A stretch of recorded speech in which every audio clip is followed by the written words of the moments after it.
Well, you guys did it again. This time it was Mr. Thomas, who just wants to be referred to as Thomas, sent in a box of Battle for Zendikar.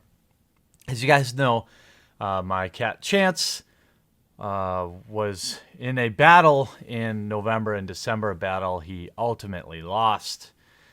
And to honor him, Thomas sent this box of Battle for Zendikar and asked that I sell off the money cards and donate it to the Humane Society in Chance's name.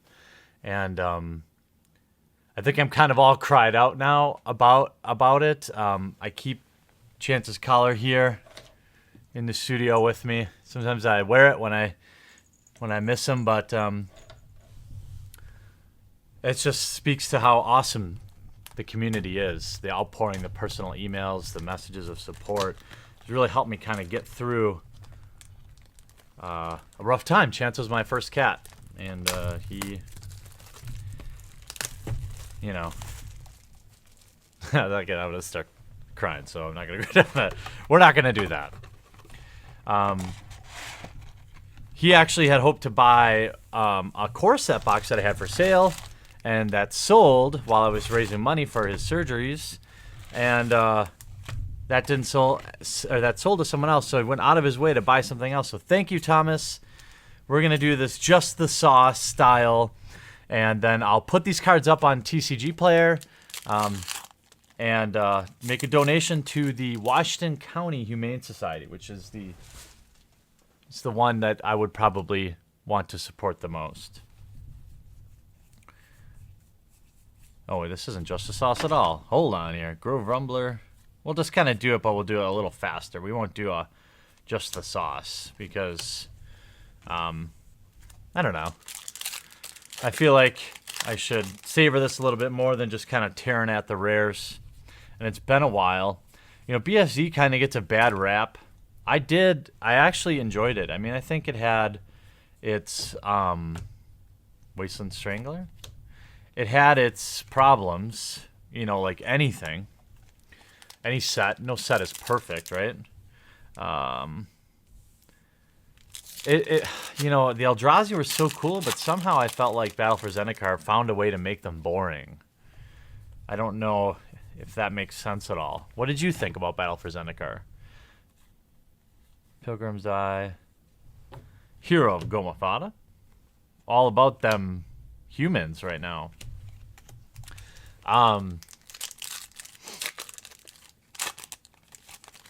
You know, I think there was a lot of controversy around the set with Thought Not Seer and things like that. So that, I think, kind of spoiled it a little bit. Serpentine Spike. Everyone loves a 7-mana sorcery spell. I liked it. I'm not a huge modern player. And when I do play, I play decks like Infect, so you could probably say I'm a bit of a degenerate. Oh, there we go. Kiora. First Mythic. A bit of a degenerate, but I felt like the whole Thought Not Seer, Eldrazi Mimic stuff, Eye of Ugin, it changed. It was very disruptive to Modern, but I liked that. But I understand why people who had $900 decks that suddenly couldn't win a game probably didn't. But, I don't know. Veteran War Leader. So I don't know. What did you think about it? It's kind of all died down now, but I like the idea of more decks in Modern. I do. But I think people like Modern because, what do we got? Oh, another Mythic, but I thought we had an Ulamog, but it's a Void Winnower. I don't know. I probably drafted BFC more than anything. Scythe Leopard. That was in the, I think they had the custom one of these in the holiday gift box for this, didn't they? Shambling Vent. They're a nice solid staple. Maybe not so much anymore. But what am I looking for? Obviously, you know, Gideon's foil full art lands. Hopefully a island. Bucket Island. Munda. We do have mad human love going on here. We have a foil undo champion. What was your favorite archetype to draft in this set? I definitely love drafting blue-black Ingest. That was my favorite. Because deep down, I'm a filthy casual, and I do like mill, and so like Ingest is kind of like that, you know? Chasm Guide, Sylvan Scrying, Carrier Thrall, and Planner Outburst. It was just fun ripping cards off the top. You know, it did feel bad, though, having it happen to you. But that's just part of it, right? I mean, you can't feel bad about having to Ingest is just random. It could very well help you just as much as it could hurt you. Horribly Awry, Blighted Gorge, and a Ruinous Path. Very solid removal spell there. Like, it could, you know, it could clear off some junk lands if you need to get to a creature or get to a removal spell. Young players early on, they just assume that it's a bad thing, but it isn't necessarily bad. Something like Transgress the Mind, that is worse. And Stasis Snare is worse, because they get what they want, right? Angelic Captain, the human trend continues. So thank you, Thomas, for sending this in. I appreciate you. And letting us share it with the channel here. We have a foil full art Plains back there, I think I saw. Core Entanglers, Tide Drifter, Infuse with the Elements, and a Smothering Abomination. And a foil Plains. Beautiful, beautiful.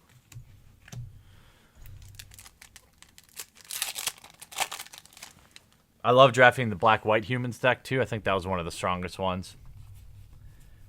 But it was hard to be the only one in it. A Ruination Guide. Red-blue is great. There were so many great archetypes in this set. Sanctum of Ugin. A foil Firemantle Mage. A Mountain and a Knight Ally. There are a lot of different archetypes. That, you know, the Converge archetype. Playing like 5-color Converge in a draft is always pretty hilarious. You could get there if you were the only one in it, though. Plated Crusher. Resolute Blade Master, Malakir Familiar, and Oran Reef Hydra. Just a big creature being big. So coming up this week, I think I've got the Patreon Fat Packs. I don't know when this is going to come out, but I've got 3 or 4 Fat Packs ready to go. I've already started to do a pre-release primer for Aether Revolt. I think I have enough content to just pump out content 7 days a week. Colt? Oh, Colt's being a turd back there. Oh, Quarantine Field, our 3rd mythic. Our elemental token. And our Flirt, full art land. Colt, don't be a turd. You're not so little anymore. He's jumping all over my record player and stuff over there. Turn Against. Bloodbond Vampire. Bane of Balagad. Bring to Light.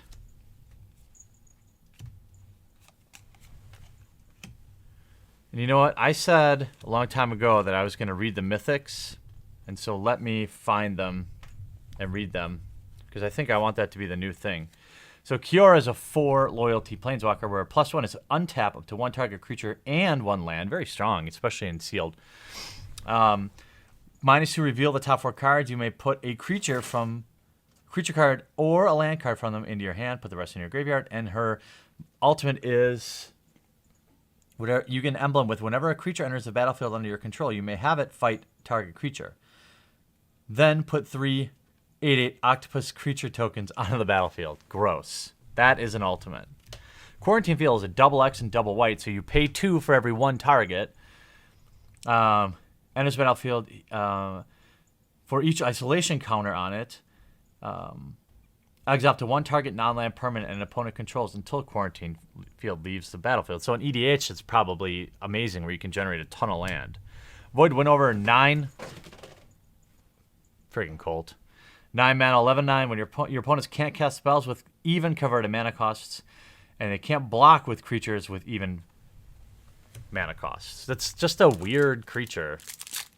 I mean, if you can cast it in limited, you just win the game, but Colt is being a little poop back there. Royal's Retribution, Blighted Gorge, Core Blade Whirl, and a Painful Truce. Just a standard play. Card draw. Pay 3, draw 3 if you wanted, or at least pay 3, draw 2. Card draw is worth the price of life, generally. You need options. Life is about options. Magic is about options. Ondu Rising. I loved that card. Retreat to Kazandu, Ulamog's Reclaimer, and Exert Influence. Colt. He is being... You're lucky you're cute back there. I don't think you all can see him, but he's sitting on my record player. If you start seeing things fall back there, you'll know where he is. Catacomb Sifter, Slab Hammer, Royal Spout, and Guardian of Tazim. This card is a house in limited. 5 mana for a 4/5 flyer, already brutal. Every time a land comes in, you can tap target creature an opponent controls it. And if it's an island, it doesn't untap during your next untap step. Just sick. Forerunner of Slaughter, Deathless Behemoth, Coastal Discovery, that's first pickable, and Brood Butcher.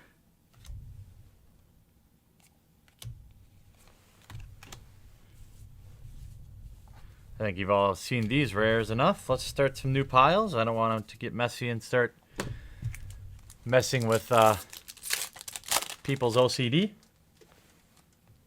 I say that kind of unironically, or like I do kind of mean that. Drama's Emissary, a Korum Stonewalker, Blighted Woodland, and we have a Cinderglade. Elemental token. It's fun to go back to these older sets, and hopefully as 2017 progresses, we'll do even more crazy old vintage stuff. Zulaport Cutthroat, Spawning Bed, Windrider Patrol. I always loved that card, but the 3 toughness was a real drawback. From Beyond, absolute house card as well. So what are we looking for? Really getting Ulamog, and I'm not sure we'll find either one of them because we already saw 3 mythics and we already opened a Planeswalker. Seems unlikely that we will get them both. Stasis Snare, Rot Shambler, Retreat to Valakut, and Endless One. Very versatile card. Very first pickable because you can play it in any deck. And you can play it early for value. You can play it late. Definitely was part of that Ramp Eldrazi deck. Plated Crusher, Encircling Fissure, Horribly Awry, and we have a Gruesome Slaughter.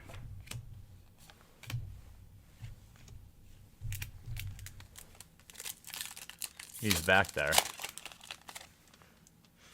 silently judging me. I feel his judgmental eyes. Brood Monitor, Retreat to Hagara, Cryptic Cruiser, and Nissa's Renewal. Saw play in a couple of those crazy green ramp decks. One I even played back when I was playing Standard. Hopefully in 2017 I'll get back into Standard. It's definitely a hole in the content on the channel. I know I could bring in a lot more people, but I've got to get good at Standard. People don't want to watch people who are crummy at Standard. That's a fact. Grove Rumbler, Korum Stonewalker, Jodi Offshoot, and there is probably our last mythic, and it's Omnath, Locus of Rage. 7 mana, 5/5. Whenever a land enters the battlefield, put a 5/5 red-green elemental creature token on the battlefield. Whenever Omnath, Locus of Rage, or another elemental you control dies, it deals 3 damage to target creature or player. This is definitely a top end in the red-green landfall deck. I see you back there, Colt. All right, we have Rolling Thunder, Entreat to Maria, Dampening Pulse, and Blightherder. Solid card as well. Foil, Eyeless Watcher. Oh, there we have an Octopus token for Kiora.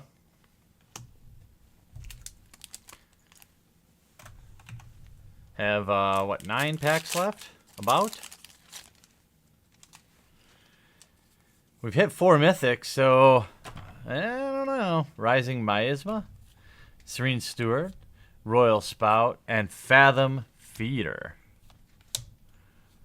And this set, I mean, really, the values in this set were pretty crushed. You know, Gideon continues to hold, though.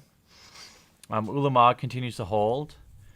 But this set was just opened so hard for the Expedition lands. Hagra Sharpshooter, Angel of Renewal, Ulamog Nullifier, and Canopy Vista. Another foil rare?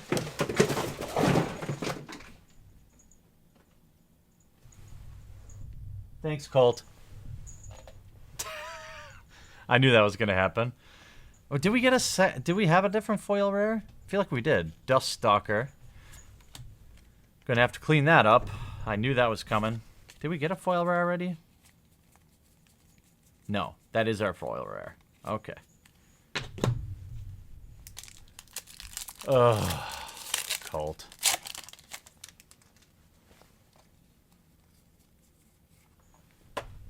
Retreat to Kazandu, Drana's Emissary, Molten Nursery, and Faldar Sovereign. Degenerate EDH card. Foil Slab Hammer. I think the Felder Sovereign was in my top EDH dick moves, I think. Playing Felder Sovereign. I mean, I don't have a problem with it. Firemantle Mage, Ulamog's Reclaimer, Pilgrim's Eye, and Emeria Shepherd.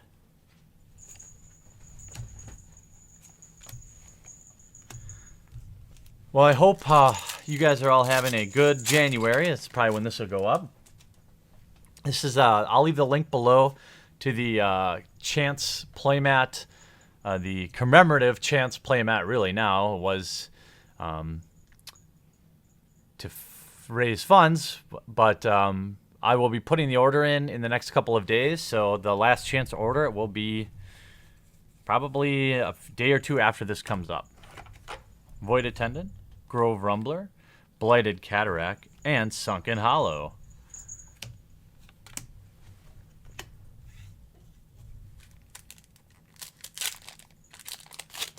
Trying to figure out what all fell back there. Something fell. Do.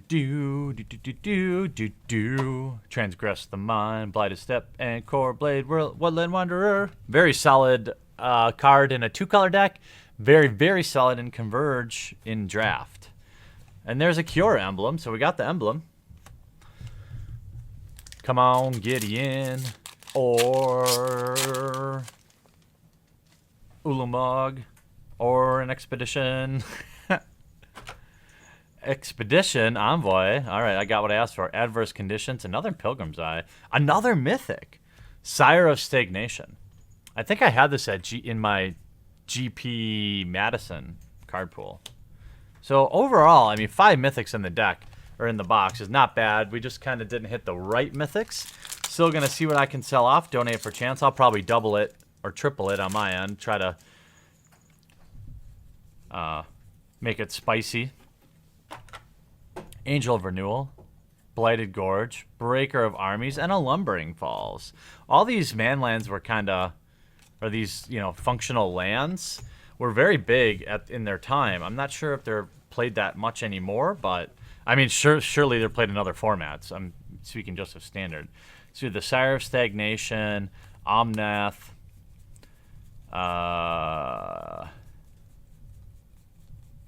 Void Winnower, Quarantine Field, and Kiora. So 5 Mythics is on the high end for a box, for sure. We just missed out on the giant, big hitters. Nonetheless, very fun box. Was glad to share it with all of you. Thank you again, Thomas. Chance thanks you. The Washington County Humane Society thanks you. We'll talk to you again real soon.